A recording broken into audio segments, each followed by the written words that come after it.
மேஷராசி நண்பர்களுக்கு சில விஷயங்களில் பார்த்துட்டிங்க அப்படின்னு சொன்னால் எனக்கு தெரியும் அதெல்லாம் தெரியும் அப்படின்னு சொல்லிட்டு நம்ம சில விஷயங்கள் எடுத்து பண்ணுவோம். கடைசியில் பார்த்துட்டிங்க அப்படின்னு சொன்னால் தெரியாது. ஏன்னா நான் யோகா கிளாஸ் நடத்தும் பொழுது அப்போ வந்து பார்த்தீங்கன்னு சொன்னால் நான் வந்து 3ஆக பிரிச்சுருந்தேன். எப்படி அப்படின்னு கேட்டிங்கன்னு சொன்னால், ஒன்று வந்து இன்டர்மீடியட் கிளாஸு, அட்வான்ஸ் கிளாஸு, பேசிக் கிளாஸுன்னு சொல்லிட்டு. ஆனால் நிறையா பேர் பேசிக் கிளாஸ் சேர மாட்டாங்க. இல்லை சார் நான் இன்டர்மீடியட் கிளாஸ் சேர்ந்துடுறேன், அட்வான்ஸ் கிளாஸ் வேண்டாம், இன்டர்மீடியட் கிளாஸ் சேர்ந்துடுறேன்னுவாங்க.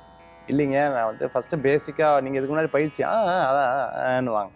ஆனால் இன்டர்மீடியட் கிளாஸ் சேர்ந்ததுக்கப்புறம் சார் இப்போ நான் பேசிக் கிளாஸே சேர்ந்துக்கிட்டேன் சார் அப்படின்வாங்க. இது ஜிம் மாஸ்டர்ஸுக்கும் இந்த அனுபவங்கள் நிறையா இருக்கும். எஸ், அதாவது ஃபஸ்ட்டு எடுத்தோன்னே அந்த பேசிக்லேருந்து போகணும், இன்டர்மீடியட் கிளாஸ் போகணுங்கிற ஆசைகள் நமக்கு எப்போவுமே இருந்துட்டுருக்கும். அதனால் சில விஷயங்கள் நமக்கு தெரியும், நமக்கு எல்லாமே தெரியும் அப்படிங்கிற ஒரு எண்ணங்கள் மனசில் தோணும். அப்படி கிடையாது. எந்த ஒரு விஷயத்தை ஸ்டார்ட் பண்ணிங்கனாலும் you start from the basic. அது எப்போவுமே உங்களுக்கு ஒரு நல்லதை கொடுக்கும்னு சொல்லலாம். அதை ஒரு ரிவ்யூ பண்ண மாதிரி இருக்கும். இல்லை ஸ்டைல் ஆஃப் நமக்கு படித்தம்போது வேறு மாதிரி இருக்கும், இப்போ எடுக்கக்கூடிய விஷயங்கள் வேறு மாதிரி இருக்குது. இது படிப்பு, வாழ்க்கை, வேலை, தொழில் எல்லாத்துலேயும் அது வந்து நமக்கு சேரும்.